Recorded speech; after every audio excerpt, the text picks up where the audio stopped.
What is up? Welcome to WireTapped, Club Fantasy's weekly waiver wire show. Week 3 wrapped up last night. What a game. Just the way you want to have Monday Night Football wrap up. But now we're on to week 4. And week 4 comes injuries. No real added quarterback injuries. We're still dealing with quarterback injuries. But now we're talking about superstars getting hurt. And when your better players get hurt, the waiver wire is the place where you got to fill that gap. Let's get into it.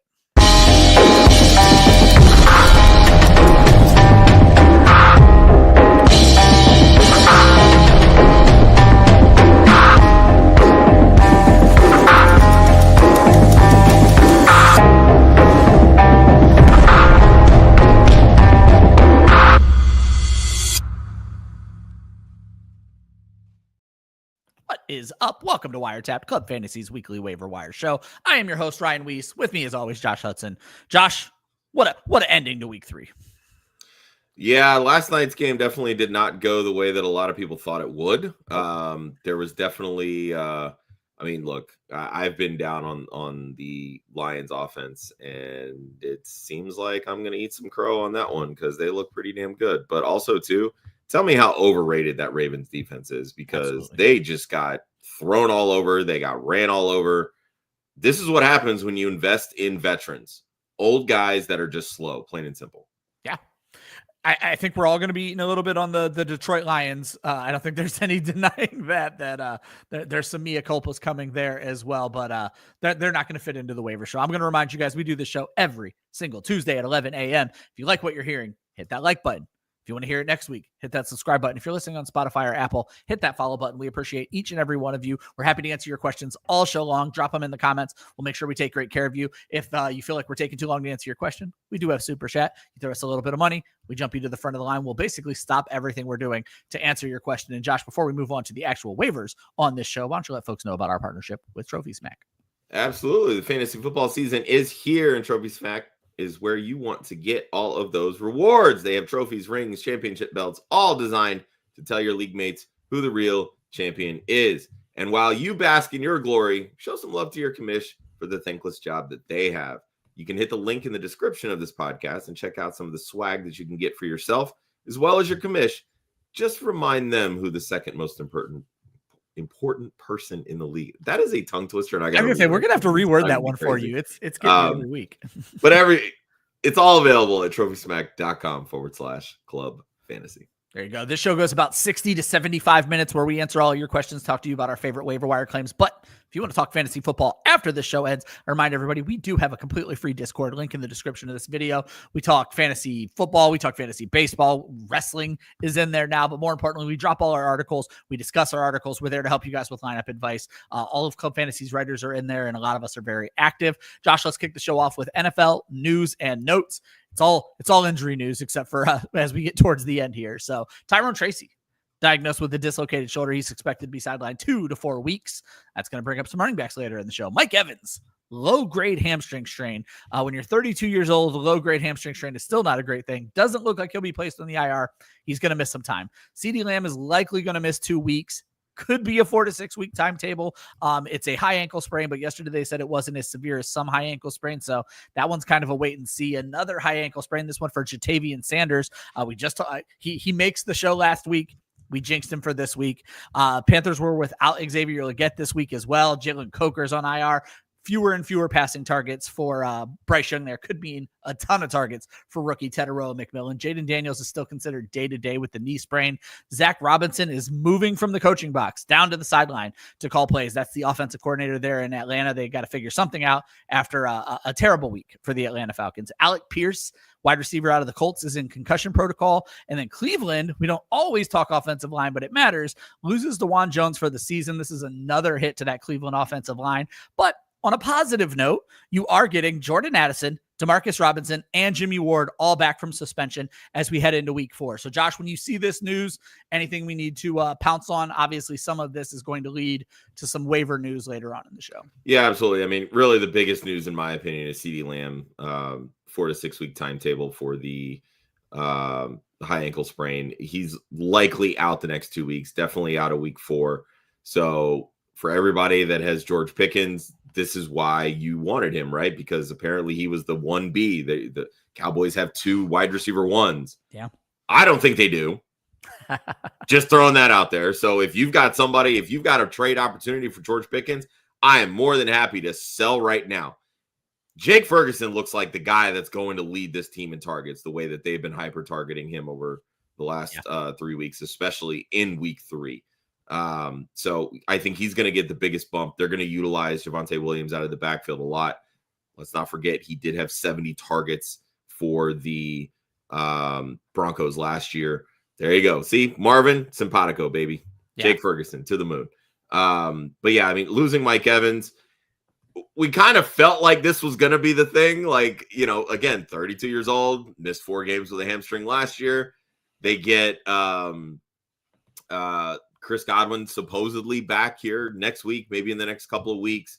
But rookie sensation Emeka Egbuka is just absolutely on fire. So they may not skip a beat.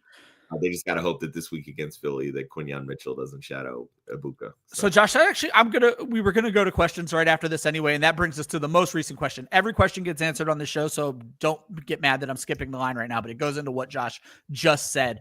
Broly over on Twitch asks, Pickens over Egbuka this week. Normally for me, Josh, that's a hard no, but you have brought up Quinyon Mitchell has put in work. And now we're talking about a Tampa Bay team where Philly only needs to stop one guy. Why wouldn't Quinyon Mitchell follow Emeka Egbuka? Does that move George Pickens ahead of him for you? Yeah, I mean, when you look at the shadow report, Mitchell shadowed Devontae Adams on 60% of his routes. The only catch that Adams had that wasn't against Mitchell was the touchdown grab where he went over the top on Reed Blankenship, the safety. Otherwise, Adams had 2 catches for 12 yards. That's it. Yeah. So again, like, this is what Philly and Vic Fangio were working with Quinyon Mitchell on this entire offseason.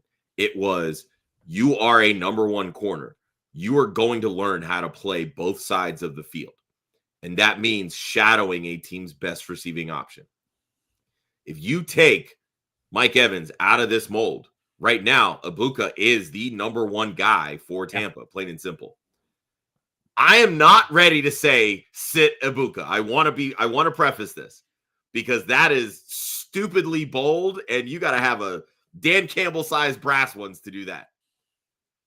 I'm not doing that. Yeah. But you better pack your flex full of high upside players, because that's the only way that you're going to, like, go over this, like, shit, if this does happen, I'm fucked. Yeah. Pickens, look, he's going to be fine. To me, he's a, top 24 play. He's been top 15 each of the last 2 weeks. But again, now he doesn't have a CeeDee Lamb to take pressure off of him. And that's the biggest problem for somebody that cannot separate. Josh, I think it's fair to say, when we're looking specifically at week 4, Pickens has the ceiling, but I think Egbuka still has the floor even over Pickens. Because let's not be unclear. Pickens' floor is 0. It is his game. Pickens' floor is absolutely no catches on 7 targets where they just were chucking him deep balls. He's not playing underneath. Emeka Egbuka is playing underneath, Josh. In a PPR league, Emeka Egbuka is walking out of this game with 10 points, 5 catches for 50 yards. It's a question of whether or not he's finding the end zone. And look, and he's running 43.1% out of the slot. Quinyon Mitchell's not going to follow him into the slot. Exactly. And that's what you can take from this. Like, yes, again, Mitchell was on Adams 60% of the time. So what is he doing the other 40%, right? So if Mitchell's on Egbuka for 60% of the snaps, that's 40% of the time where he's seeing safeties over the top, where he's seeing, Adoree Jackson, who, God, this motherfucker gets toasted every week. And maybe he's hurt on right now. So. Yeah. So, like, there's going to be opportunities for Egbuka. What Tampa needs to be able to do is say, all right, when Mitchell's not opposite Egbuka, he is my first read, plain and simple. Really, what this does to me, it sets up for a sneaky big game for Sterling Shepard. There you go. This is a waiver show. We're going to do a lot more start-sit questions Wednesday night and Saturday, but I thought Emeka Egbuka is a good topic of conversation. Let's move on to some of these other questions, Josh. A waiver question from George. 100% of his FAAB left. How much should he throw at Khalil Shakir? And also, should he hold defenses? He has the Kansas City defense. He knows they're good. I don't know if Kansas City's elite enough for me to hold them, Josh. You're not playing them against Baltimore this week. I don't know their full upcoming schedule. If you have the roster spot, I'm okay with it. But I'm not forcing myself to hold two defenses. I'll tell you, I have one league where I'm holding two defenses because I ended up with Denver and Green Bay, and I'm just going to keep cycling them on the matchups. Yeah, but let's get to the heart of this question, Josh. Khalil Shakir is actually not on this list at all anywhere because he's not available in 50% of leagues in almost any league. Obviously, they're spreading the ball around in Buffalo. How much are you willing to spend on Khalil Shakir? I'd say 15 to 20%. Exactly. I mean, he's a top 36 wide receiver in my opinion. He is the top target in this Bills offense, and if he's not top, he's 1B. It seems like they really want to get Dalton Kincaid. Like this is that third year breakout for him, and right now he's kind of trending in that direction.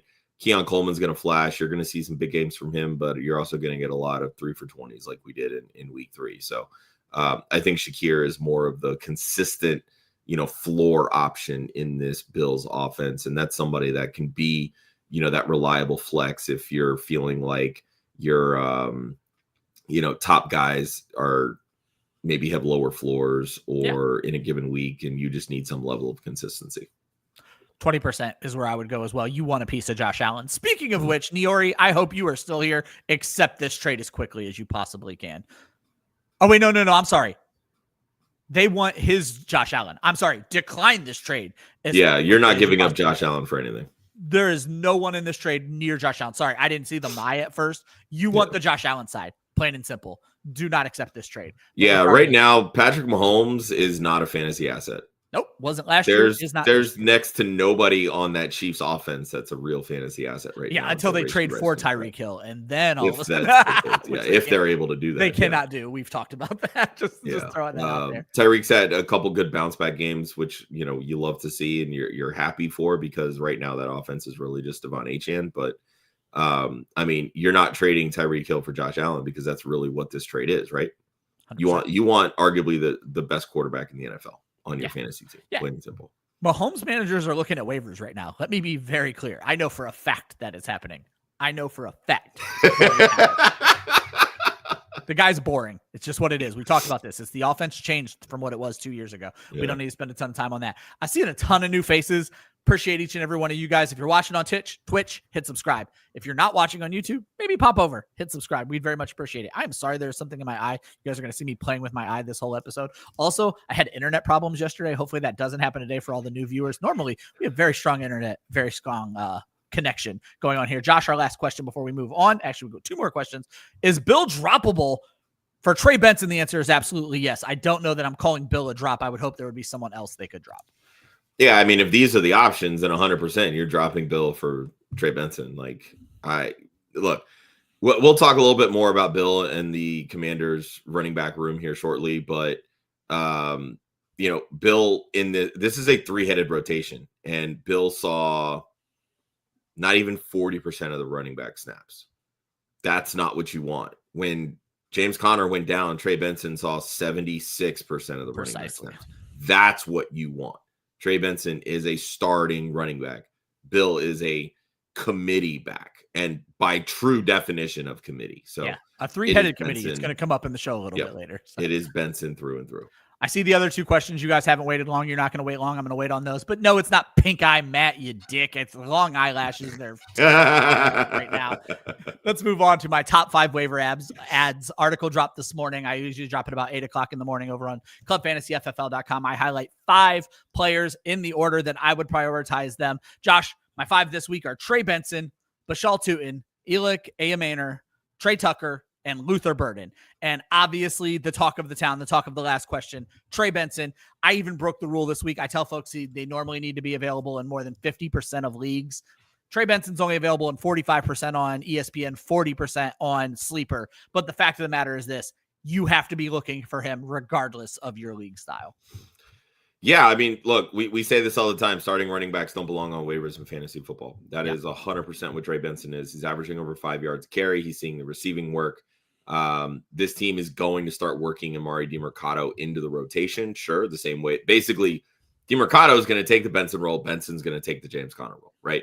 But Benson has fresh legs, so he's going to be able to do a little bit more than what James Conner's been able to do at the start of this season. So if Trey Benson is available, blow every ounce of FAAB you have left, plain and simple. Make small trades for an extra $5 in FAAB so you can outbid your league mates. These are all things that you can do to make sure that you get Trey Benson. He is a top 20 running back for the rest of the season. Yep. I said in the article, 100% of your FAAB. And what's interesting, I didn't really touch on this in the article, Josh. Let's talk waiver priority for a second. Of every person we're going to name on the show today, Trey Benson is the only one I would blow first waiver priority for.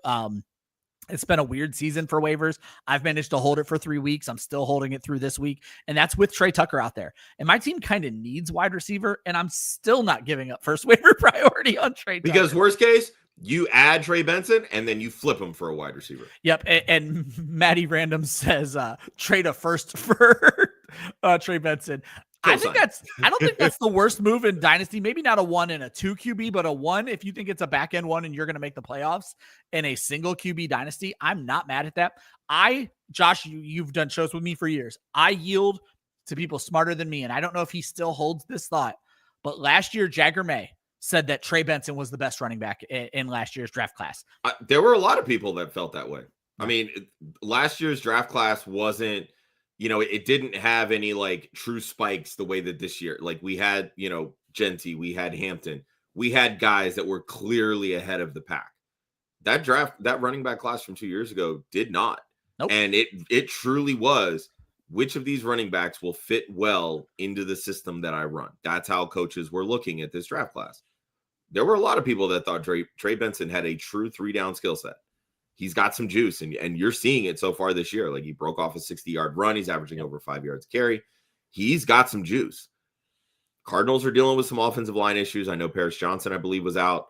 They've got some interior questions. Kyler Murray, God only knows what head he decided to screw on in a given week. But there's so many issues going on with that team. But the one thing that you do know, they want to and will run the football. So they're going to be opportunities for Trey Benson, and opportunities are what we want as fantasy football managers. So just to wrap up the Trey Benson point with the point that we started with, all of your FAAB, first waiver priority. I love Josh's idea. If you could pull off a trade before 11 o'clock tonight to pick up an extra $5 of FAAB to make sure you have the most FAAB in your league, do that. Get Trey Benson. Josh, I yelled at everybody in the article. Bashal Tutin should not be this available. Read the article. You can talk about that. Josh has been on Elic Ayomanor for 3 weeks now. He should not be this available, even as a wide receiver too. He looks great. But Josh, I want to spend a little bit of time on Tre Tucker before we move on from my big top 5.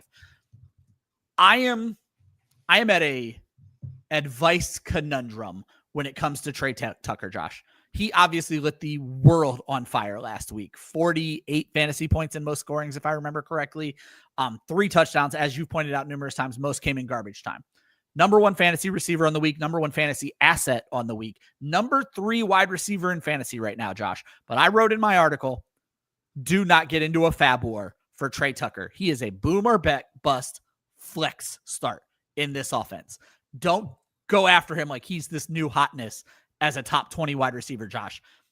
But then part of me is like, God, what if he is? 8 targets a game? It's tough right now. You're not getting 8 targets a game from Tre Tucker. I can promise you that. Look, he was 3rd on the team last year in targets with 81. That was only a 12.75% target share. This year, he is 3rd on the team in targets with 20. The plus side here, 18.9% target share. Now, again, some of that has coincided with Brock Bowers being a little banged up. Jacoby Myers, this was the first time since, I think it was like the middle of last year, where he didn't have a 20+% target share in a game or some weird number like that. I don't quote me on that. I saw it briefly on Twitter from one of the stat nerds, but like Tre Tucker, this was again, like, this is what I find hilarious, because we talked a little bit about Tre Tucker in the offseason, because I pointed out, like, look, there's opportunity here for this kid to continue to grow. And you basically told me I don't like short wide receivers to play on the outside. What I will say about Tre Tucker, just to defend myself a little bit, you're not wrong. I've obviously been a short wide receiver hater for a while. I have Tre Tucker in so many dynasty leagues, Josh, because he was a 3rd round pick that was being ignored in dynasty. Yeah. So he's discount Zay Flowers, 5'9", 185. Zay Flowers, 5'9", 182, and actually runs 0.02 seconds faster than Zay Flowers, right? So like, he is a deep threat, and I've been saying this all off season. This is the kind of offense that Chip Kelly wants to run. He's going to set up the deep ball passes with a run game. The problem is their offensive line is so bad, they can't set up those deep passes with a quality running game. So this offense is still evolving. There's going to be a lot of garbage time because, quite frankly, this team is not good. And no matter what kind of future Hall of Fame head coach you bring in, that's not going to change overnight. They need a couple of draft classes to really bring in some talent. So Tre Tucker is going to have opportunities because they're going to be falling from behind. We've seen over the last few years, Geno Smith is not afraid to throw the football at all. He has 106 pass attempts through 3 games.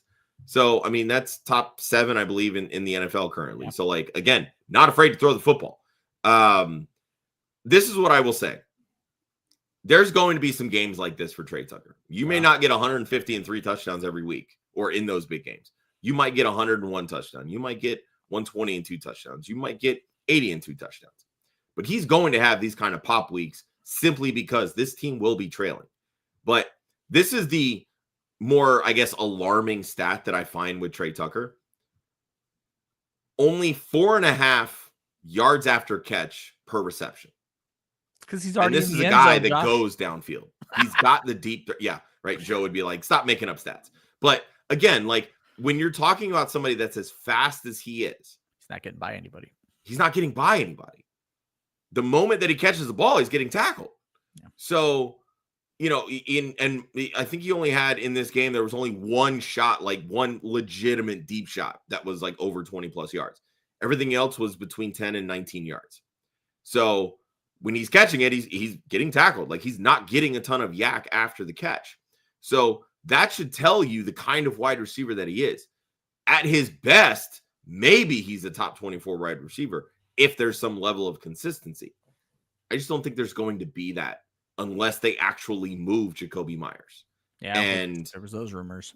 And there was those rumors. Again, if this team continues to be bad, somebody might come calling. And clearly he wants to be traded because he wants to make more money. The team might say, you know what? Now's the opportunity. We can honor it. But right now, the offense, the passing offense is going to flow through Myers and Bowers first. Tre Tucker is a tertiary piece right now. Yep. Just a reminder, you can find a full article on these 5 guys at clubfantasyffl.com right now, written by yours truly, Trey Benson, Bashal Tutin, Elic Ayomanor, Tre Tucker, and Luther Burden are my top 5 waiver ads for the week. Josh, we got some questions waiting for us in the chat. Let's get those up. Maddie Randoms jumps in. Hunter Henry a start. TJ Hawkinson a start. I'm going to guess this is Tyler Warren because you ain't benching Jaylen Warren, buddy. That guy's a play. But these are all tight ends. So Hunter a start, Hawk a start, Tyler Warren a sit. Josh, what are your thoughts? I mean, I'm of the mindset that right now you're not sitting Hunter Henry for anything. I don't care. He could have a bad matchup. He is the number 1 piece in that Patriots offense. So, look, it's a tight end. You're going to have some bomb weeks. It just is what it is. But he's shown he is a touchdown guy. He's going to score touchdowns. He did it again this week against the pretty shitty Dolphins team. But, you know, if you really want to play matchups, because apparently you have 3 tight ends, that's fine. You know, play the matchups. I haven't really had a chance to look at the week 4 schedule yet. Well, Henry has Carolina, so he is a must start this week. There you go. So, okay, perfect. Hawk gets the Steelers in Dublin. Which, you know, I think is a decent matchup. I think the Steelers defense is pretty overrated. Tyler Warren, who's Indy got? They've got the Rams. Yeah. Yeah, I mean, if we're talking those specific 3, then, you know, Warren would probably be the 3rd on my list there, with Henry over Hawk and then over Warren. Yep, I agree. But, I mean, I think you can get decent production on all 3 of those guys. So Yeah, I agree as well. I just think Henry's the safer bet to score a touchdown. Agreed.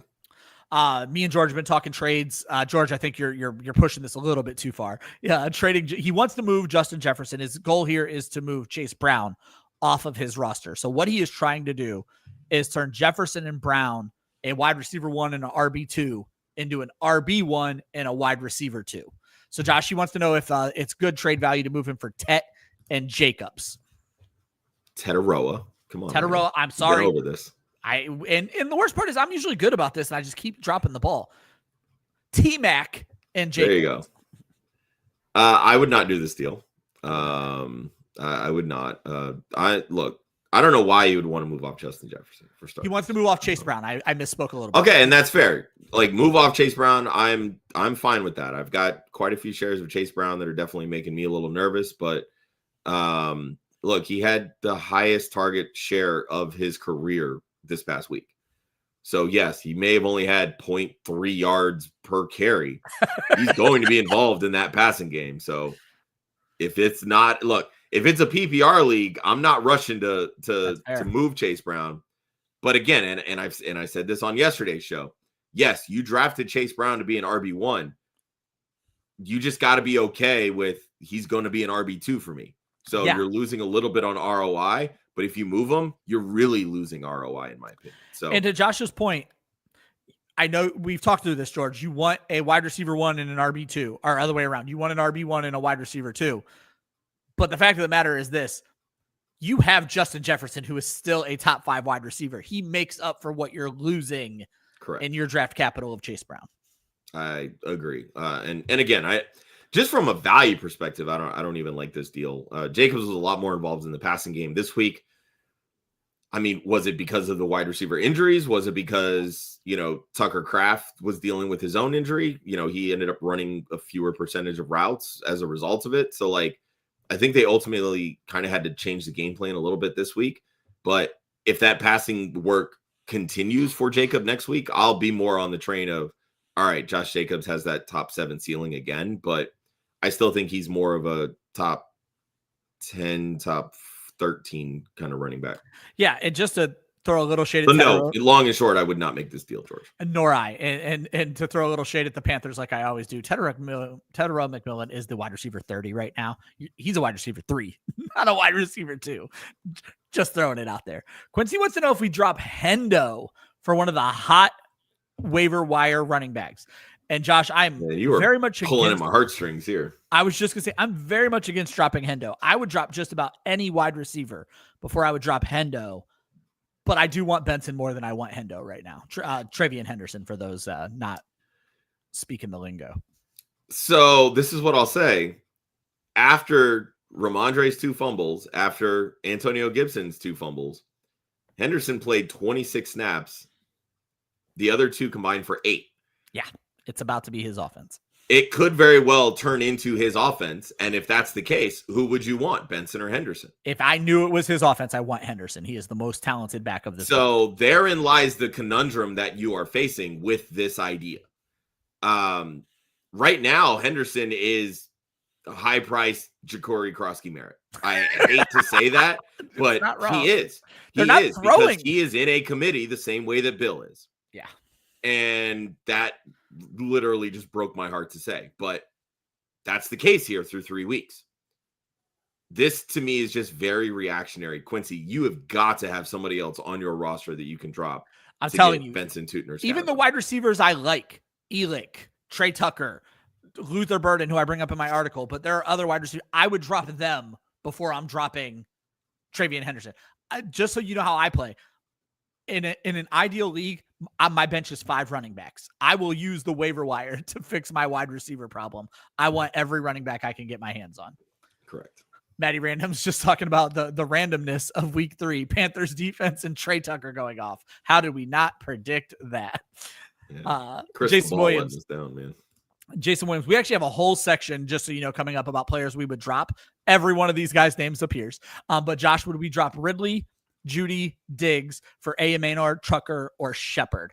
I am not as sold on Shepard as the rest of the world, but I want Shepard's a streamer this week. That's what he is. Okay, because I want Ayomanor for sure. I will drop any of the three. You and I got into this a little bit yesterday, Ridley versus Ayomanor, but I'm certainly dropping Judy and Diggs for Ayomanor and Tucker. I'll take both of those two.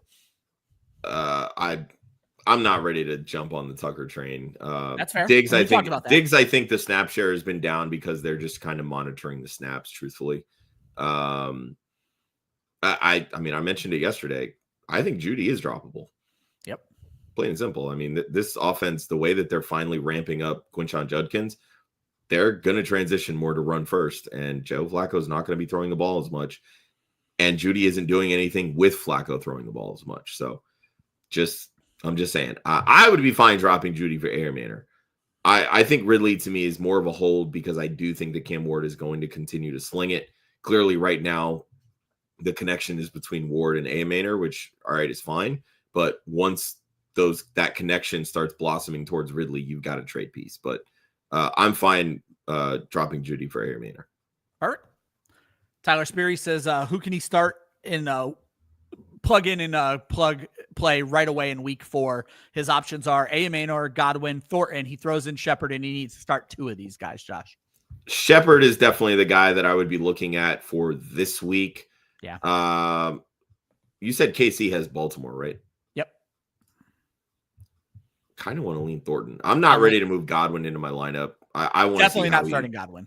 Yeah, and honestly, there's still a chance that he may not play this week. So they were saying October conversation all anyway. along. Yeah. No. Yeah. So who's the other one? Shepard was the one he threw in. That's not on the screen right now. So Godwin, Shepard, Thornton. No, I wanted to see who Tennessee was playing. That's who it was. Who Houston. Titans have Houston. I mean, the way that Ayomanor is playing, he might get the Stingley treatment. So I'm thinking Thornton. I think it's Thornton and Shepard. I think that's where I would go. Yep. This one, Skywalker, I see your question. I'm going to get you in after the next segment, but I do want to quickly answer this one, Josh, because I don't think we need to spend a ton of time on this. I'm making this trade all day long as fast as I can. If I'm getting all that for Justin Jefferson, fuck yeah, I'm making. Normally, I would ask who you have to drop. I don't care. Make that trade. If we didn't get to your question yet, guys, we're getting to it at the next segment. Every question on this show gets answered. You do not need to worry about that. Our next segment is called Waiting in the Kiddie Pool. We learned this past offseason that there are a lot more of our listeners who play in 8-team leagues. Waivers can be a little bit different in the 8-team league because everybody has a great starting lineup. So Josh is here to help you guys out. Josh, talk to me about the 8-team leagues. Yeah, typically I play the matchups. Was 3 of 6 first week, 2 of 6 last week when it came to the matchups. This week, there's just really good players, and I'm just like, even in an 8-team league, I feel like they need to be rostered. Drake May is out there. Trey Benson's out there. Cam Scatterbo's out there. Keenan Allen and Michael Pittman are both out there. If those guys are on waivers, which, again, I think you might have people that are shying away from Keenan Allen simply because of the age factor and their biased love of Ladd McConkey, Keenan Allen needs to be rostered, plain and simple. Michael Pittman was a hard fade for a lot of people heading into the season. He's a top 12 guy through 3 weeks, and that Colts offense looks completely rejuvenated with Indiana Jones at the helm. But I like Jordan Love at Dallas this week. He's available in a lot of leagues. Geno Smith against Chicago. Again, we talked about it with Tre Tucker. They're going to throw the football. They have to throw the football because, quite frankly, that defense sucks, and they're playing like a sieve. This is a defense that Chicago can play where they can get that ball down the field the same way they did against Dallas. So I think Jordan Love has the ability to get that Packers offense back on track. Geno Smith getting them back on track. There's a lot of movement there. And how in God's name is Hunter Henry available in an 18 league? Yeah. Hunter Henry is available in 50%. He's a top 7 tight end rest of the season. Go get this guy, seriously. Tight end 1 last week, even with Mark Andrews going off. Yeah, go get these. Oh, no, I apologize. Ferguson jumped up. He had 16 targets. I feel like 14 targets or something like that. Forgot about the targets, but Jake Ferguson, your tight end 1. Jawan Johnson, your tight end 2. Hunter Henry, your tight end 3. Just like we all predicted, baby. Yeah, right. Well, granted, look, if you'd listened to us in the offseason, we all told you Hunter Henry was going to finish as a top 12 tight end. Absolutely. So. And if you follow Club Fantasy writer HoofTube, he has been on this Jawan Johnson thing for a while as well. Jake Ferguson's the only one who's surprising, but if you told us the script, we would have understood why he was getting all of that. Josh, I love all the names you have in this section. The one thing I wanted to come back to is Keenan Allen, and only because I want to throw a little shade at our boy Joe Zolo. So Joe Zolo and I have an agreement in this Dynasty League we're in that nobody else gets to have Keenan Allen. It's just me and him. Collusion! We respect him. So I needed to make a cut, Josh, before this season started. And I was like, you know what? Let me see if Joe, a bottom feeding team, he's 3-0 now, folks. But a bottom feeding team maybe wants Keenan back so I can open up a roster spot. And all I asked Josh, I said, you take Keenan in a 4, you give me a 3, everybody's happy, he stays home. Joe declined that trade so fast. Keenan Allen has started every week for me because of injuries in that league. And I know me and Joe are, I think, the last 2 undefeated teams left in that league now. And I have Keenan Allen, baby. So I stay undefeated. The best fucking roster in that league. And I'm like 1-2. Yeah, the season has hit you rough in that league. Josh, I don't think we have to talk. I mean, you talked about this a little bit, but I think we need to at least let folks know our overall thoughts on Cam Scatterbo. You talked about this a lot more yesterday with the broken tackles and everything like that. The fact of the matter is this: there's almost no competition, and that's what makes him very interesting to me because Devin Singletary is dust. Yeah, I mean, look, Devin Singletary lost his job to Tyrone Tracy last year, right? Yeah. Like, he came in, was supposed to be the starter. Tracy basically was running that backfield by week 3. Oh, what do you know? It's week 4, and we got a new starting running back in New York. This is just that time of year when they start rotating, right? Yeah. Look, Cam Scatterbo is the truth. That kid is so good.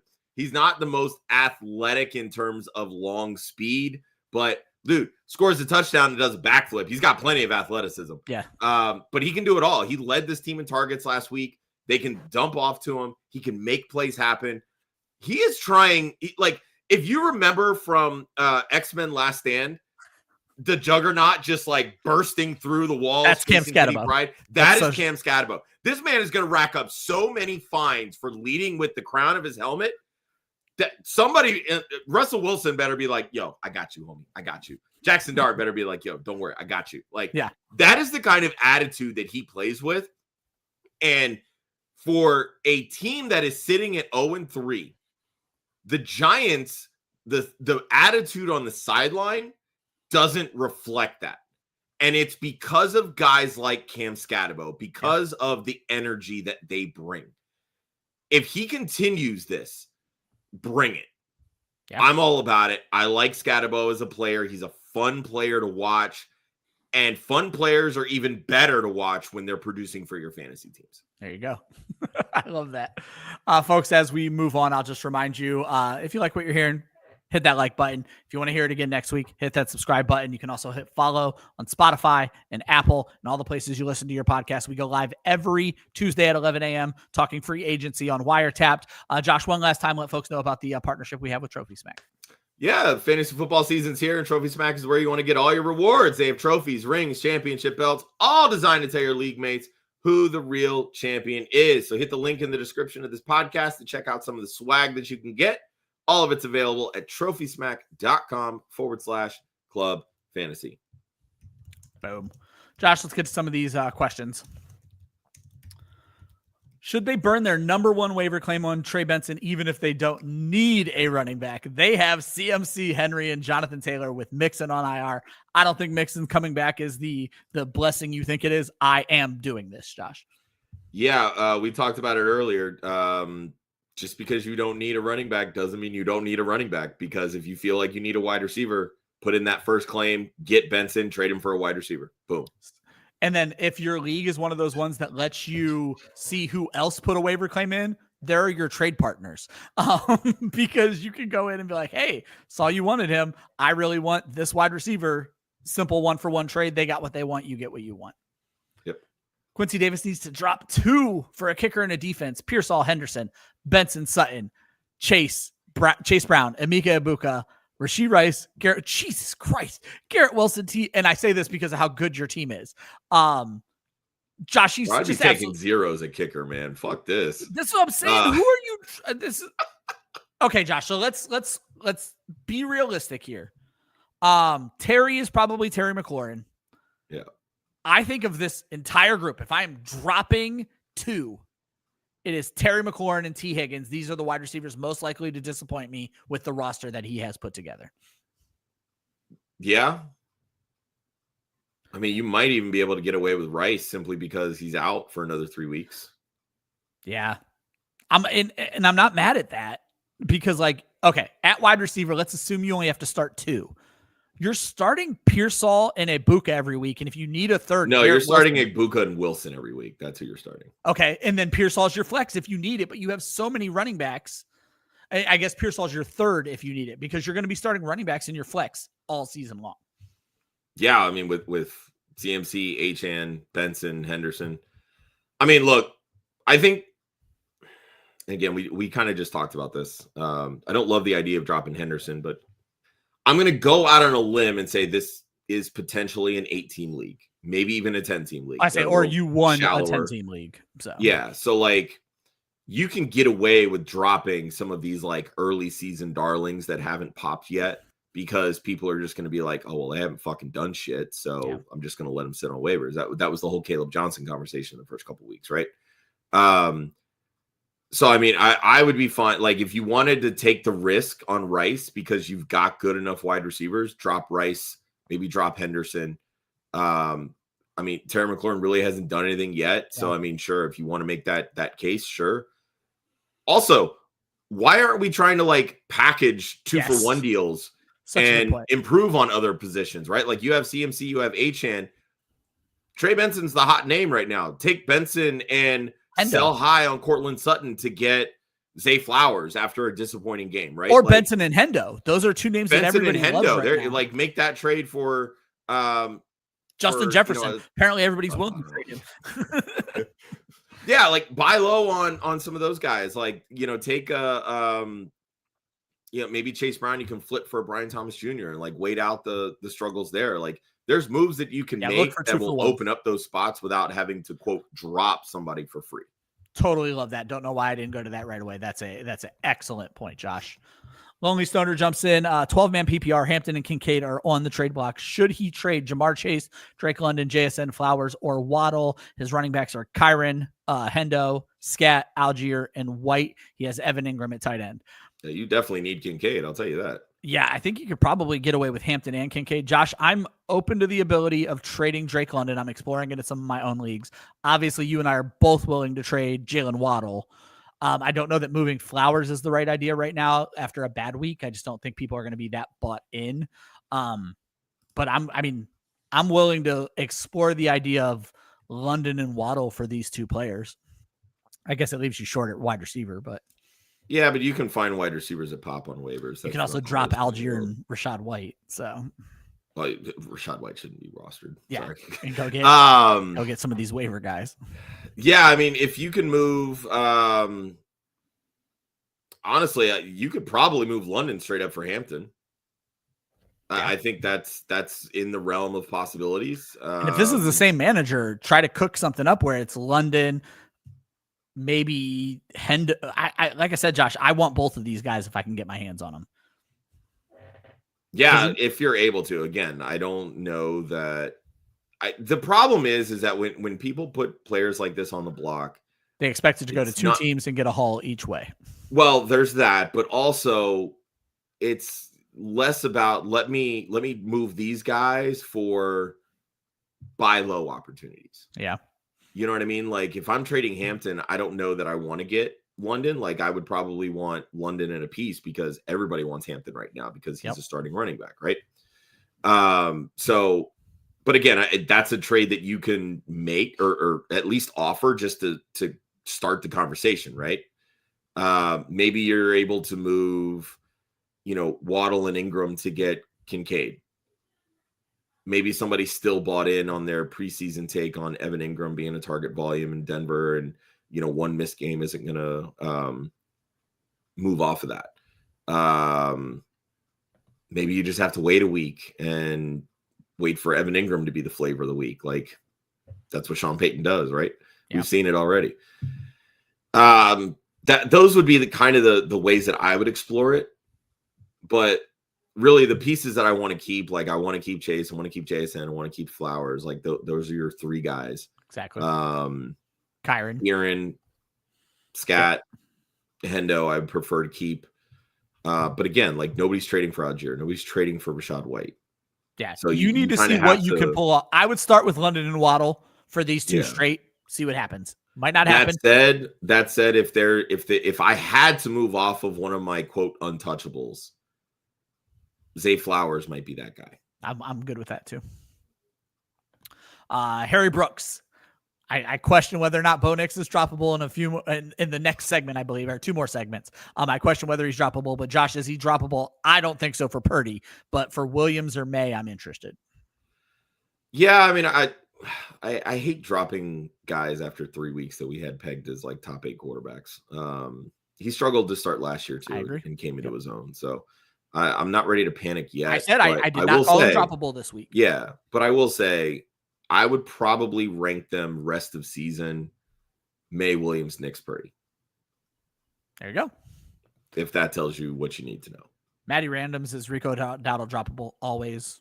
Quite literally always. Yeah, I guess I need to know who's he's a handcuff, really. Like you saw him get a little bit more involved last week with Chuba Hubbard kind of struggling, which again, if you'd listen to us on Wednesday, we told you that this really wasn't a great matchup for Chuba Hubbard. So, he's getting more work, which is fine. He was good last year. So Panthers are doing the right thing. Like you need to kind of save your, your starting running back. You've got a long season. So, I mean, if you need to drop him, sure. Like nobody's rushing to the waiver wire to pick up Rico Dowdle. So yeah, it's not the end of the world. Fantasy Sports, 3 starters at wide receiver: Tyreek Hill, Drake London, AJB. Also has Rashee Rice on the bench. Does he need to make a move to improve the wide receiver core? I think he's fine.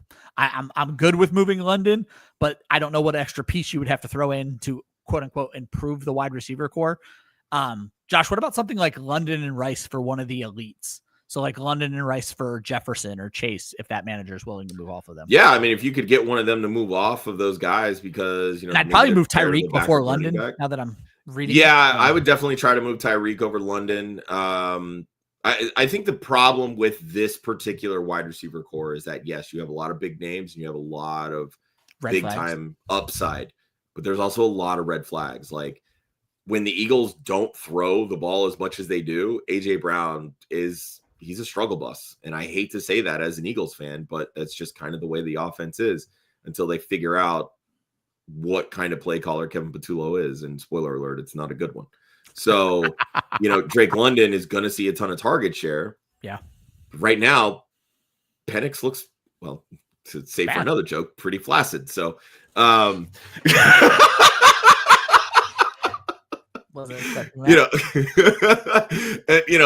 is Tyreek, so there's that. But there's some hiccups here. I will say that, and you might need to be able to move some people for some consistencies.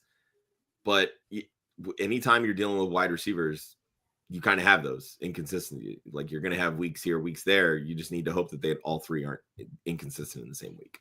Josh, I'm seeing the internet button on my screen. Am I looking okay right now? Yeah, you went out for a little bit, but okay. I think it's when it first pops up. I'm guessing this is Trey Benson or Jacoby Myers, and I'm guessing this is a start-sit question. I'm gonna go Benson. Yeah, it's always the running backs over the wide receivers, especially when that wide receiver is still second fiddle on his team to a tight end. Yeah. Quincy asks, who would we trade for CeeDee Lamb based on that enormously talented roster earlier? So what's the offer, the 2-for-1 you're sending out for CeeDee Lamb on this deal, Josh? I would start with Sutton and Henderson. Start there because CeeDee's going to miss the next 2 weeks. Yep. And I think that's like sell high on Sutton's big game, sell high on the upside of Henderson. He still has more competition than what Benson has. So I think there's wiggle room here where Benson ultimately has a better season than Henderson does. That's where I would start just for a temperature check, because I think when you're dealing with CeeDee Lamb, again, 2 weeks is kind of the benchmark here. Like that's likely what he's going to miss. Could that linger? Sure. Maybe that turns into 3 or 4 weeks, but it's still CeeDee Lamb. And even if you only get him for 12, 13 games, he's going to be elite for 12, 13 games. I like that. And last question before we move on. Marcus Campo wants to know, should he trade for Adams or Justin Jefferson? I'm still leaning Jefferson here, Josh. Yeah, it's Jefferson for me. Adams is the top 12 wide receiver rest of the season. And I talked about this all off season. They have 2 wide receiver ones in LA with the Rams, with Puka and Devontae Adams. Don't get worried about Quinyon Mitchell shutting down Devontae Adams last week. Well, no, he's asking which one of those guys should he go for? Who would you be your target? Is Adams cheaper than Jefferson? Then maybe it is Adams. I mean, yeah, Adams is going to be cheaper than Jefferson, sure. I mean, the draft capital, you still want Jefferson, sure. Look, if you can buy low on Jefferson, I'm 100% doing it. Yep. All right, guys, we're going to knock out 2 segments in a row here, and then we'll get back to your questions. The first one is Morse code. This is the big free agent segment of the show, 50 minutes. And we've talked a lot of free agency this show, so I'm not upset about it. But we go this one position by position. These are the players that you either want or maybe don't want as we move on. And Josh, this actually is going to be a pretty quick segment. I'm going to quickly list off the quarterbacks: Aaron Rodgers, Geno Smith, Carson Wentz. Maybe we spend a little time on Carson Wentz here because he looked good for a week, but it's still a 1-week rental, Josh. People have done good about rostering the right quarterbacks right now. Yeah, this strictly these are all matchup guys. None of these guys I'm starting in a 10 or 12 team league on a consistent basis. Do not do that, Matty Randoms. Yeah, don't do that. You want Daniel Jones, plain and simple. Keep Jones over Wentz. Keep Jones over Wentz. But yeah, these are all matchup guys. However, I do like Geno's matchup against Chicago this week. I do like Wentz's matchup against Pittsburgh this week. So, if you're kind of streaming the position or you're dealing with an injury, those would be the 2 guys that I would go after. Aaron Rodgers, even in a good matchup, still doesn't look great. Boring. He's a 14-point guy. Running back Josh, again, I was surprised at how well everyone's doing at rostering running backs. But the guys that are out there, they're interesting streaming options: Dylan Sampson, Miles Sanders, Kenneth Gainwell, Kareem Hunt, Jeremy McNichols. And you have some notes in here that I think are the perfect notes for this group of guys. So yeah, they're all Jags. That's really not anything that is very enticing. They're just blah. Like, Samson started off hot because of the pass catching, which was great, but he played like 5 snaps this week. That's it. Like, if Judkins is starting, he is the guy, and Samson is merely a handcuff at that point. And the good news is that we've seen what it's like when Samson is the handcuff, like when he's able to actually start. So, I'm fine. Like, if you need to roster Samson, sure. If you need to roster Gainwell, sure. If you need to roster Kareem Hunt, sure. If you need to roster McNichols, sure. Like, these are depth guys. That's perfect, right? If one person goes down in that backfield, they're going to have some value. Maybe you can flip them for a better piece. Maybe they just are a 1-week plug and play, and that's awesome, right? But that's exactly what these guys are. They're Jags, plain and simple. The only reason Sanders is even on this list is because Javonte Williams fumbled, so he saw more carries. Yeah. That's it. I'll tell you why you're actually right, because I wanted to rail against Sanders. I saw an article that said, is Miles Sanders stealing Javonte Williams' job? And I'm like, it was one Wow, that's about the game. Most clickbait article I've ever seen. Exactly. At wide receiver, Josh, again, hang on, before we get to wide receivers, we got a super chat. Oh, thank you, Josh. I was looking at the show sheet. Skeeter jumps the line. Start Trey Benson, Tedero McMillan, Cortland Sutton. He has to pick 2, which means we are benching 1, Josh. I'm not sold on Tedero McMillan still. He is my wide receiver 22 on the week against New England. We've always joked New England's good at taking away your one weapon. Well, guess how many weapons Carolina has, Josh? 1. Well, keep in mind, too, very different offense or very different defense. That's true. Okay. I mean, not very different, but, it's still an extension of Belichick, but Belichick's not there. But also, too, if Christian Gonzalez doesn't play, Tedero McMillan's going to be fine. That's fine. Like, wide receiver ones have done okay. Just to remind you, though, Josh, Sutton gets Cincinnati. No way you're benching him this week. And then Trey Benson gets Seattle in Arizona on a Thursday night game. So I think there's an argument to be made of Benson versus Tedero McMillan. Yeah, I think that's kind of the mindset there. Sutton's your starter.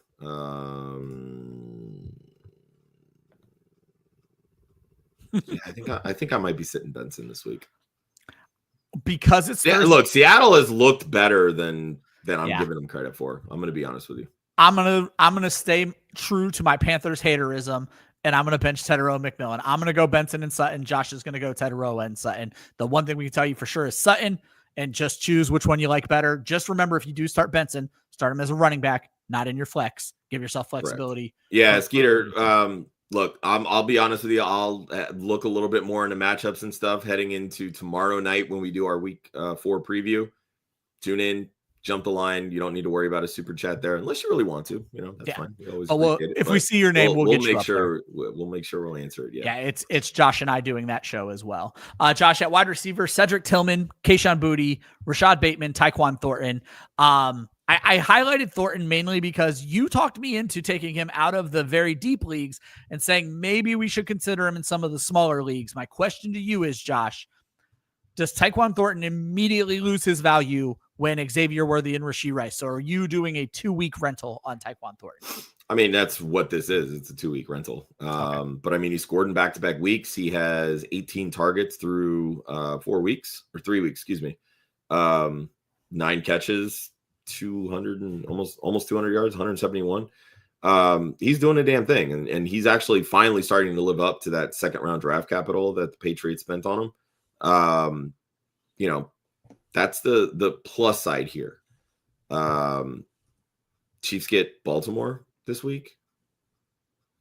Yes, you can throw on Baltimore. Like you can run on Baltimore. You can do anything you want against Baltimore's defense because they're old and slow and tired. And quite frankly, they're not as good as advertised, in my opinion. So right now, the Chiefs have nobody else to go to. It is Tyquan Thornton. Like, Hollywood Brown is not the same kind of wide receiver, though. Again, this is a bit of a revenge game for him going against his former team in the Ravens. So maybe he's got a little bit of juice for this matchup. But all that tells me is that Thornton's going to have the ability to see less coverage. Yeah. So I would be prioritizing him over some of these deeper league guys that we're going to talk about in our next segment. But, Kayshon Boutte, I like the route percentage. I like the everything that's going on. It's just he's not getting targeted as much, but they're looking for him with high value targets, i.e. red zone targets, which is great. Yeah. Rashad Bateman, he's consistently on the field, which is great, but it's not any level of steady, consistent production. Exactly. A lot of my opinions on Cedric Tillman are very similar to Jerry Jeudy. I think Tillman is better than Jeudy. But again, when that offense starts coming back down to earth in terms of pass volume, Cedric Tillman's going to be left for dead. So, Tillman, Boutte, Thornton, these are guys I'm fine rostering. And if the opportunity arises, the matchup is there, injuries happen, that's when I'm plugging them into my lineup. There you go. Wrapping this segment up, this is our main free agency segment with the tight ends that you're probably looking at in 10 to 12 leagues on waivers. Chat. Oh, thank you, Josh. You guys are killing it today. Oh, so now he's saying Benson, Ladd, or Tyreek. I'm guessing this is a different league where he just happened to have Benson in both leagues. So, this is interesting because now you're dealing with up and downs at wide receiver. I think I still like Benson here, Josh. Is it crazy that I think Ladd McConkey's the bench right now? No, because he plays the Giants this week. Come on, man. That's a good point. Come on. Yeah, can't bench Ladd. I don't think you Ladd. Tyreek's got the Jets. The Jets on Monday night. I think you're benching. This is a trade audition for Tyreek. Let's be honest here. That's true too. National stage. I need to show people I still got it. So, for me, it's still the 2 wide receivers over Benson this week. Because of the matchups, I will agree on this one. I'm fine to bench Cedric Benson. There's a throwback for you. Trey Benson this week. Hopefully he's better than Cedric Benson. Josh, we got the tight ends. Hunter Henry, Harold Fanon, Brenton Strange, Chig Okonkwo, I think are going to be the 4 biggest names out there in 10 to 12 team leagues. I don't have a lot to add on these guys other than your note. How the fuck is Hunter Henry available? That's the one I'm going after. I think Fanon's still interesting in PPR. The other guys are definitely streaming options. Yeah, and I'll keep saying this. If the Browns start dialing back the pass attempts, Harold Fanon Jr. is going to feel like a 1-week wonder. Yeah. But the 2 guys I want to highlight are Strange and Okonkwo. Strange is in, for lack of a better term, a strange offense right now. They don't really have a go-to guy. It feels like a different flavor of the week because Brian Thomas Jr. has the yips.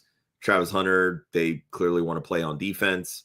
Parker Washington led this team in target share this week. My guy. You want to talk about a jag? Like, holy crap. So like this is anybody's offense right now, which can be both a good thing and a bad thing. It tells you that if the matchup is right, Brenton Strange is a streaming tight end. I think he's tight end 7 on the season so far. Like he's had some pretty decent, not tight end 7. Maybe it was this past week he was tight end 7. I didn't think so. He is tight end 15, which isn't awful, but so and again, you're talking about a top 15 tight end, like that's still a streamable tight end, right? So it just boils down to the matchup. Very good chance he's actually in the week this week. Yeah, Chikakonko is kind of in that same category. He's only averaging 8 fantasy points per game, so it's nothing crazy. He's got 2 straight games with over 6 targets. Cam Ward's averaging like 30 plus pass attempts per game. Calvin Ridley had 1 catch on 7 targets. Like, if you're not catching the football when you're being thrown the football, what does that tell your quarterback? Well, maybe I should throw it to somebody else. Chikakonko is already the 3rd target on this team. If he starts shying away from Calvin Ridley, that's going to bump Chikakonko up the pecking order. That's what you want in a tight end. And at a certain point, Cam Ward's going to figure it out. Like, he's going to start facing less quality defenses. He's facing pretty decent. What a ones rough start to this kid's season. Like, and that's really what I'm getting at. I'm not saying I'm rushing to go pick up Chig. I'm not rushing to go pick up Brenton Strange. These are guys that I'm keeping on my radar that, depending on the matchups in a given week, I'm putting in priority ads for, or I'm paying attention 2 weeks ahead of time so I can get them for free if you're bidding with FAAB and letting waivers clear in preparation for the next week. There you go. Guys, I see every question in the chat. We are going to get to them after this segment. We'll run through every question. I do want to try to finish this show at the 75-minute mark, so the answers might be a little faster this time, but you will get an answer. Mayday, these are the folks that you drafted or maybe put in a waiver claim for a few weeks ago. Maybe they're not so rosterable anymore. These are the guys we're willing to get rid of. Josh, I will read the list. We can talk about some of these guys. There's one guy we need to spend some time on for sure. CJ Stroud is the only quarterback that I see rostered in 50% of leagues that I'm ready to move on from. But if Bo Nix doesn't pop this week, there could be a discussion next week. Josh, in all caps, added Isaiah Pacheco before we even got to the show sheet. I think Tyrone Tracy's droppable if you don't have an IR. We are going to discuss for sure Travis Hunter, but I think we need to also talk about Jerry Jeudy and Calvin Ridley. I think Cooper Kupp, Stephon Diggs, Hollywood Brown, who we just told you to sign 2 weeks ago, Josh Downs, and then looking at tight end, David Njoku, Colston Loveland. It's going to kind of depend who's out there. Josh, let's start with Isaiah Pacheco, because I think there's going to be a lot of people who, after he didn't pop against the Giants, are ready to move on from Isaiah Pacheco. 4.8, 3.9, and 5.8 fantasy points. Yikes. That is what he has scored through 3 weeks. We always say you should roster starting running backs. Are we sure Isaiah Pacheco is a starting running back at this point? Because I can't fathom a guy putting up those kinds of numbers and that kind of production and not getting anything out of it. Like, they gave the rushing touchdown to Kareem Hunt. Like, that is the scenario that we're dealing with here. You can run on Baltimore too. The Detroit Lions just proved it. They gave up 4 rushing touchdowns. 4. How much you want to bet Isaiah Pacheco scores all of 0 this coming week? Like, there's just not. I'm perfectly fine moving off of this guy. He's looking like a 7th round pick right now, and that's what he was 4 years ago. Well, as we move from a 7th, and all that tells you is he's going off this week because I told everybody to drop Mark Andrews last week, and motherfucker scored 2 touchdowns. So we'll get to that at the end of what you will. Yeah, I was gonna say basically it's just us apologizing, but we move from a 7th round pick, Josh, to the 2nd overall pick of the draft. I believe Travis Hunter, certainly in offense only leagues, is droppable, but I have questions about him in IDP. So let me read off what I found for you here, Josh. Travis Hunter is 91% rostered. He is currently the wide receiver 74 in fantasy football with 9.53. Points are going the wrong way. This week, same amount of targets as Parker Washington and Brenton Strange in their offense. But Josh, I play in a very simple IDP league where we start defensive lineman, a linebacker, and a DB. So I drafted Travis Hunter thinking cheat code, baby. Plug him into that DB. I get to start an extra wide receiver every week. And that scoring and I think this is probably what most folks who have a single IDP spot are looking at. He is the DB 27, not even the 27th best IDP, the DB 27, Josh. On defense, he has added 9 tackles and 1 pass deflection. You want to talk about a Jag, pun intended for a Jaguar here. Travis Hunter in fantasy football right now is just a guy. Yeah, we talked about this on, I believe it was the Start Sit show, and we may have touched on it a little bit yesterday on Hangxiety. If you're sitting at 2-1, 3-0, and you drafted Travis Hunter, he is a hold. Oh, 100%. You have a good enough squad that you can deal with the ups and downs of a rookie, plain and simple. If you're 0-3 or 1-2, I don't think you can. And with how this team is sort of jerking Travis Hunter around between offense and defense, which again was always a possibility when you drafted him. Let's be clear here. That was always something that could have been the case.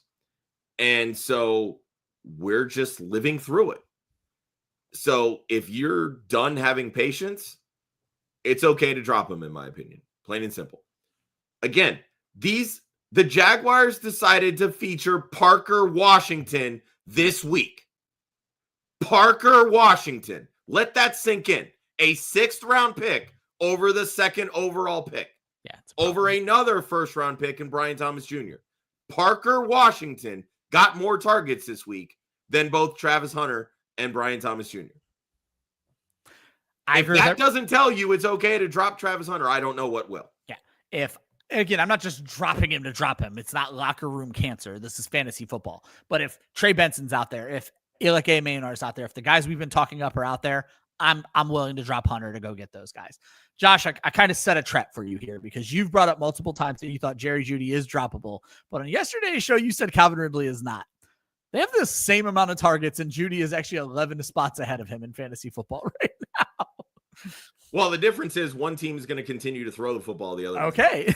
That's really what it boils down to. Like I set this up in the offseason. Cleveland is not going to throw the football this year as much as they have in years past. And they're not going to throw it as much as Joe Flacco is used to. Yeah. And saw that downtick start happening this past week. Like there were already cries heading into week 3 that they should put in Dylan Gabriel. Like the fan base, the media in Cleveland has already been talking about it because the whole idea was Joe Flacco will keep this team competitive. They started 0-2. They kept them competitive this past week, but was it Flacco or was it the defense? Let's be honest here. It was the defense. It was the defense. Flacco didn't do much. They blocked a kick and got them into game-winning field goal range. So like, but again, like Flacco's not really the one that's making the contributions that's keeping this team into it. If anything, his interceptions are costing them. Absolutely. So at that point, it becomes, what do we do here? And if they move off of Flacco, they're not throwing 40 times. Yeah. They're running 40 times.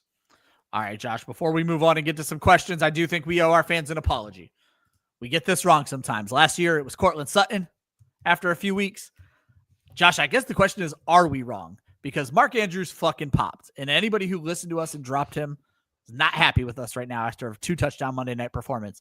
But the fact of the matter is this, Josh. I don't know that we expect many more games like this for Mark Andrews. I don't think we do either. And I think this was more game script than anything. The game was pretty close throughout much of it. But when Detroit started to pull away, Lamar Jackson had to throw more. Yeah. And I mean, look, I bet the under on Lamar Jackson's passing yards because I fully expected Baltimore to come out and win and control this game. And they did not, which ultimately led to more passing yards and more passing opportunities, right? So that goes to show you that when the team needs to throw the football, then yes, Mark Andrews is going to get involved. But this is a run-heavy offense. We've already seen it through the first 2 weeks. Hunter Henry's going to run the football. Lamar Jackson's going to run the football. And when those guys are running, they're not throwing. And I say that in the simplest terms because, yes, you can't run and throw the football at the same time. But it's a simple fact. When they're running, they're effective. Yeah. When they're not running, they're not effective because, I mean, it's just really what it boils down to. So, but if Derrick Henry keeps fumbling the football, that's going to be a big problem, and they might end up having to shift towards throwing the football more. So, yeah, we're probably a little quick on dropping Mark Andrews. I'll back off and say he's not droppable, but I think he's definitely more of a hold. If I have him and Hunter Henry, I'm still starting Hunter Henry every week over. And I think he's been relegated more to a rosterable streaming option in deeper leagues. There you go. Kind of how I would put it. All right, guys. You guys have had a bunch of questions for us. Some of you have been waiting 20 minutes. I apologize, but we do want to get the show sheet in a little bit. Josh, let's get through these questions. Simple question, Josh. TM just wants us to predict the future. Trey Benson, is he a top 12 back moving forward, top 15 back? I'll call him top 20, Josh. I don't know that I want to go as high as a every week starter for sure. Yeah, I think he's top 20. That's kind of where I would put him for right now. I want to see how much receiving work he ultimately ends up getting because that to me is what's going to elevate him into that top 15 range. We've seen solid receiving numbers from James Conner in the past. They've targeted Trey Benson so far this year as well. So, hopefully that's on the horizon, but all bets are off with Drew Petzing because he's a terrible offense coordinator. Yes, not a fan.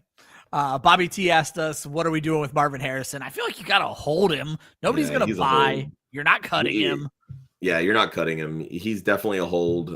But for everything I literally just said about Trey Benson and Drew Petzing being a terrible offensive coordinator, a lot of that applies to Marvin Harrison Jr. We had hopes that maybe Petzing would figure it out. But this is a phrase that we use on this show and all the Club Fantasy shows all the time. When people tell you who they are, believe them. Drew Petzing fucking blows. So you might be in for a lot of problems when it comes to Marvin Harrison Jr. And I hate to say it because I have quite a bit of Marvin Harrison Jr. across my leagues. Yeah, he's a flex option. You're choosing matchups and deciding whether or not he fits in your flex. Connor M has a stacked running back room, but needs a wide receiver upgrade. How do we feel about Kenneth Walker and Brian Thomas Jr. for JSN and Kyle Monangai? Kyle Monangai is nothing. I was saying, not a big Monangai guy, even if you don't like DeAndre Swift. So let's just call this what it is, Josh. Kenneth Walker and Brian Thomas Jr. for JSN. I prefer running backs, Josh. I understand JSN has looked great. I'm probably not making this trade. Yeah, I think this is a massive sell low on BTJ. Yeah. If I could get a better quality running back than Kyle Monangai, I'll make this trade. Let waivers run. Maybe the Monangai manager wins Trey Benson, and then you could get K9 and BTJ for JSN and Benson, and I do make that trade. So that would be one I would definitely be more interested in. Yeah. But yeah, I would want a real second piece here, not a guy that you're probably just going to cut. Don't make that trade, Connor. Burger Boy, trade Chase Brown for Breece or Judkins as quickly as possible. I'd go Judkins first and then Breece Hall, Josh. Yeah. I mean, it's Breece Hall over Chase Brown for me, and it has been all season. So yeah, I've been telling people. I mean, I would kind of rank them Breece, Chase Brown, and Judkins. So you do have you still put Brown ahead of Judkins. Interesting. Mm-hmm. I'm in on this kid. I think he looks good. Obviously, there's I'm lower on Judkins simply because there is still a chance he gets suspended for much of this season, and that's really what it boils down to. Until I hear otherwise, I'm fine. Yeah. Go for Breece Hall first. I agree with that wholeheartedly, Josh. All right. His team, Caleb Williams, Danny Jones. I'm actually not going to read the whole roster. Let's get to the question. The trade question is, Josh, you can read the roster. He gives up James Cook, Daniel Jones, and Michael Pittman to get Saquon Barkley. He does not need Daniel Jones. Saquon Barkley replaces James Cook, and I think Pittman is an ancillary piece. I make this trade. So, as you can see by the hat, I am an Eagles fan. I want James Cook over Saquon Barkley in fantasy right now. Wow. You've actually been on this for a while, though. You've been talking James Cook up quite a bit. I've been telling everybody that Saquon is going to regress. He's not going to do what everybody thinks he's going to do. He was my RB7 heading into this season as a result, and I got flamed for it. And you know what? I think I'm looking okay right now through 3 weeks because he hasn't really done shit. He's averaging 3.3 yards a carry. It's not great. I said in the offseason, yes, touchdown regression is coming for James Cook. But that means that the receptions are going to increase. Okay. The receptions have been there. But you know what? The touchdowns have still been there too. James Cook right now, I'm putting him in that HN CMC kind of category. Like he's a guy to me that he's a top 5 running back in fantasy football. Yeah. Barkley right now is not. And as Josh pointed out, Michael Pittman's a top 12 wide receiver right now, and maybe we're not ready to move off of that for a cheap throw-in as well. Cam Daddy wants to know, will we trade Dobbins for Devonta Smith, I'm guessing it's both Smith and Aaron Jones. Move Dobbins, get Smith and Aaron Jones. Current wide receivers are Ladd, Terry, Worthy, Golden, Godwin. I mean, he's not starting Dobbins. He has JT, Barkley, and Kyron. I mean, are you going to feel comfortable starting Devonta Smith? I was just going to say, no, I'm not making this trade. This trade doesn't help you at all, in my opinion. Yeah, like, I like Devonta Smith, but again, it's the same thing with AJ Brown. Unless the team is throwing the ball or forced to throw the football, Devonta Smith and AJ Brown, they just don't have the kind of value that you want them to have in fantasy football. As respectfully as possible, this is a trade for trade's sake. Don't make that trade. Yeah. So. Louis Guan wants to know, has Njoku and Juwan, is it cool to drop Njoku for Hunter or Diggs? Seems like Hunter is the winder. Wait. Hunter? Are we thinking? Yeah, Hunter Henry. Hunter Henry. I was like, what? Yes, I'll drop Njoku for Hunter Henry. For sure. I would too. I don't love dropping Njoku. I think he's going to bounce back and be fine. But again, you want the guy that's producing, and Hunter Henry's producing. So. I was blanking so hard on that one. Thank you, Josh. Jonathan Vera, should we trade away Sutton and Judkins for Tet? Wait, Sutton, Judkins, and Tet for Puka and Brian Thomas Jr. He has Terry McLaurin and Pittman on his bench ready to replace Tet. I think that you're getting Puka in this, Josh. You have to make this deal. I would give my unnamed firstborn child that will never happen for Puka Nacua.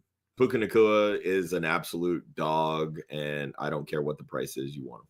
Well, I'm going to reiterate what Josh pointed out on yesterday's show. Puka Nacua is currently on pace for 160 receptions, not targets, catches. Yeah, and I'll give a shout out to one of our staff writers, Chris Molina. He was the one that gave me that stat. It's 164 receptions he's on pace for. Love it. Kilgard, 0-3, wide receiver rooms in shambles. Does he take the bait on Tucker or grab Godwin off of waivers? Probably both if your wide receiver room's in shambles. It comes down to who you have to cut. We probably won't have time to get it in on this show, but if you have time, try to drop in there who you'd cut. But Josh, if your wide receiver room sucks and you need players, try something new, right? So yeah, the problem is I mean, I would much prefer Chris Godwin to Tucker. The problem is you're probably not going to have much production from Godwin in the next 2 weeks, which doesn't help you get out of that 0-3 hole. So yeah, that's kind of a problem. There you go. Trade Drake London for Cortland Sutton. I don't think I'm there yet, Josh. Yeah, I'm not there yet. Again, Sean Payton, flavor of the week. That's how Denver operates. Cortland Sutton is the best piece in that Broncos passing offense. So yes, I want him rostered, but despite Drake London's struggles, the target share is still there. So that's kind of where I'm at with that. And then Obese Monkey asked about sending screenshots. Obviously, you can't do it here. Josh pointed out the Discord. I'm going to get your comment off the screen so you can see. Me and Josh always tell folks, please drop questions in the Discord. You're going to get a lot of great feedback. If you want feedback from me and Josh at us, you can just do the @ sign and start to type our names, and we will pop up and see the question. We had some great questions yesterday, and we very much appreciate the @ signs there so we can make sure we're not ignoring you. Josh, as we move on, deep sea diving. As much as we learned as well that there are a lot of 8-team enthusiasts, there are also very big leagues, and my home league happens to be an 8-team league. So, Josh, I'm going to list off the players that are currently available in my home league that I think are worth some eyeballs, and you can tell me if I'm right, wrong, or if you have any feelings on these guys. Either way, this is the last segment of the show, folks. Get your final set of questions in. We will answer those at the end of this segment, and then we are out of here. It's been a long one. We kind of knew it was going to be a long one, but Josh, when I look at this 14 team, Marcus Mariota, Rico Dowdle, Ollie Gordon, Justice Hill, Braylon Allen, Chris Rodriguez, Amari DiMercado, Devin Singletary. So a lot of running backs out there that are kind of like, wide receiver, Troy Franklin, Calvin Austin, Torrey Horton out of Seattle, Sterling Shepard, Parker Washington, Jalen Tolbert there for Dallas, and then at tight end, Aronde Gadsden and Dalton Schultz. So, Josh, I wanted to kick this segment off with Chris Rodriguez. You and I were having a little bit of a debate before the show about Bill's role and everyone's role in this offense. And you noticed this past week, Rodriguez started this game and took most of the carries. My issue is at the beginning of the season, we were told Chris Rodriguez might be the short yardage back. But Josh, when I went and looked at the stats, I think that's Bill's role. And I think McNichols might be the bigger problem here. I'm not in a huge rush to go grab Chris Rodriguez. Yeah, he's somebody that I'm keeping on my radar. He's part of a rotation. That's basically what it is, right? Like, it's a 3-headed backfield. It's flavor of the week, much like the Denver receiver core. So anytime you're dealing with these committees, Yeah. They would deserve to be rostered. But when are you ever going to feel comfortable starting him? Because these types of backfields, they go the hot hand approach. And so if Rodriguez breaks off a long one, well, he might be the guy that gets 15 carries in a week. We saw McNichols break off the 60-yard, a very impressive 60-yard touchdown run, mind you. Still only got 4 carries the whole game, right? So like maybe it's not a hot hand approach. Maybe they just have an idea of what they want to do. But this was an offense that this week did not have to throw the ball a ton. Yeah. Well, what happens when they do have to throw the ball a ton? Because right now, none of these guys are seeing any kind of targets. And we all know that targets are worth more than carries in fantasy football. Yep. And if that's the case, where are those targets going to? Are they going to magically start throwing to some of these backs that have not proven to be any level of good pass catchers in the past? Or is Jaden Daniels, when he's back healthy, going to take off and run? Or is he going to dump off to one of his favorite targets, Zach Ertz, who happens to live underneath, right? Yep. Who was it? One of the Ballers writers, Kyle Borgnoni, did the whole stat about, targets going from running backs to tight ends, those types of things. If they're not throwing to the running backs, who are they throwing to? They're throwing to the tight ends. So maybe this is a scenario where everybody's favorite, Ben Sinnott finally starts seeing some targets, right? We always joked he was a fullback anyway, so it's kind of like exactly. Kind of works out. Josh, I wanted to bring up Torrey Horton. He's interesting to me. There was a lot of hype for Torrey Horton coming into the season over at Football Guys. He's less interesting if you're one of those weird leagues where you don't get a touchdown for a return touchdown, because he obviously proved his worth in the return game. 3 touchdowns so far. He's the wide receiver 61, but in a deep 14-team league, I think he's worth your last roster spot. Yeah, I think there's some value here in Torrey Horton. I'm definitely not somebody I'm dumping a ton of FAAB on. No, this might be wait till waivers have run and get him for free. Exactly. Yeah. If he's there, great. Or if you have like I don't want to say deep. Yeah. I mean, this 14-team league section, but that bottom of the roster spot, hey, take the stash on Horton kind of thing. But, we talked about this when he was drafted and talked about it a lot in the offseason too. He's going to be that MVS, and he beat out MVS for this role. And this is the staple of the Clint Kubiak system. He needs that outside guy that can, stretch the field, right? Horton is that guy for this team. He runs on the outside. My big issue with this offense was how do Cooper Kupp and JSN fit, because they're predominantly slot guys. Well, JSN has made me look like a fucking dumbass because they're using him all over the fucking field. But Kupp, we were right on Kupp. I was right on Kupp. So, the options here really are it's JSN and it's Horton. Horton's going to grow into this role the more he starts playing, the more he gets into this offense. Rookie. And Sam Darnold apparently is on the Baker Mayfield drinking Kool-Aid where he's finally good on his 4th team. So there's looking like maybe there's something here in Seattle, because the running game is working. When K9's healthy, Kenneth Walker's healthy, they're looking good, and he looks good. They're 2-1. Yeah. There's a role here. Just it hasn't fully developed yet, so we got to have some patience. And then Josh, we got Jalen Tolbert and Arondé Gadsden. Tolbert, I think we needed to talk about because CeeDee Lamb is gone. I think maybe his role expands a little bit. And then Arondé Gadsden, we talked about a little bit on yesterday's show, is more of a stash. I honestly, even in a 14-team league, that's probably pushing it. We were talking about Dynasty Taxi Squad yesterday, but he did show up on paper a little bit this week. Yeah, I mean, if this team keeps throwing the football the way that they did, Arondé Gadsden's going to have a role, plain and simple. But again, you're still talking about a 4th, 5th target in this offense. I saw a stat when it came to targets for the running back on the Chargers. I think they had over a 15% target share to running back position this past week. That only happened 4 times all of last year. So don't expect. So yeah, don't expect that every week. But that same thing kind of extends to the tight ends, because they don't have really great receiving options at tight end. So if Gadsden can float to the top of that, there's wiggle room here. It becomes more interesting. But the top of the pecking order is still those top 3 wide receivers. If you're going through and you're bitching and complaining because Lad McConkey's yielding targets to, Quentin Johnston and Keenan Allen, how many more do you really on the table for Arondé Gadsden, right? That's kind of the long and short of it. When it comes to Jalen Tolbert, fun fact that probably a lot of people don't know, Jalen Tolbert led the Cowboys in receiving touchdowns last year. Wow. So now he's going to see more of a role because Lamb's out. George Pickens has already proven that he's not a big-time touchdown guy, although it does have 2 touchdowns in 3 games for the Cowboys this year. Finally he's doing something. But where does Tolbert fit into that, right? Like, is he going to be that end zone guy because we know that Dak will look for him? Maybe. But he's going to see some more run, and that deserves a roster spot in 14-team leagues. There we go. Josh, let's finish this thing up. Couple more questions. Rachel, what's up? Are we panicking on Calvin Ridley? We did mention Calvin Ridley in the drop spot, Josh. I think it's funny, when the season started, I was the big Calvin Ridley guy. You are less panicked about Calvin Ridley than I am. Yeah, like I said, I mean, Cam Ward, and this goes back to, I watched a lot of him at University of Miami last year. He's going to sling the football. This is an offense that's going to sling the football. When you're 0-3, you tend to throw the football a ton, and you have a quarterback that's not afraid to do it. So the targets are there. It's just a matter of the connection's not yet, right? Yeah.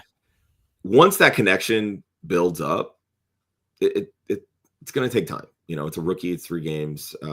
Probably spent a lot of time in rookie camp with Ayomanor. That's why that connection is already developed. So give it some time. I'm not panicking yet. You're definitely not starting. You cannot feel comfortable starting. Do not start him. And really what it boils down to is, if you feel that there is somebody on waivers that can help you win. Trey Benson. Yeah. If it comes down to Trey Benson or Calvin Ridley, I'm taking All Trey day. Benson, right? But if it's Calvin Ridley or Tre Tucker, I'm holding Calvin Ridley. I'm with that. Marcus, I'm taking this trade immediately, Josh. Give up Debo and bring in Tyreek and Kamara all day. Yeah, all day. Yeah. Hopefully you're still with us, Marcus. Hopefully that trade is on the table. Hopefully you're the one who needs to hit accept. Go hit accept on that trade. Josh, I would have bet $1 million that at no point would we have a question or a comment that said you talked somebody into trading away Saquon Barkley. I mean, look, if Saquon has the name value, was the offensive player of the year, is coming off a 2,000-yard season, some people are going to be like, oh, it's a slow start, he's going to bounce back. And I do agree, he's going to bounce back. He's going to be a top 10 fantasy wide or running back. Again, I don't think he has the top 3 ceiling this year. That's what this boils down to for me. Because this team still doesn't throw to the running back on a consistent basis. So when that's the case, you need Saquon to have over 1,500 yards and 10-plus touchdowns for him to truly pay off value. So if he only gets 1,100 yards this year and 35 catches, that's not the kind of value that you paid up for in drafts. Yep.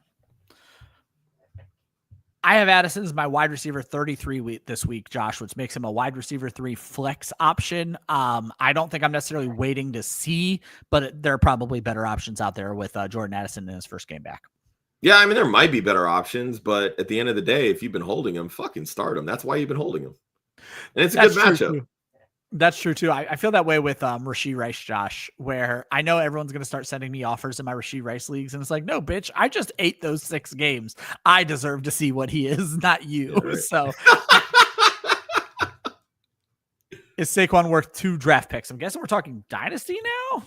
If you're talking dynasty, yeah. I mean, he's still worth a first plus at minimum. I mean, he's a starting running back, and he's a really good starting running back.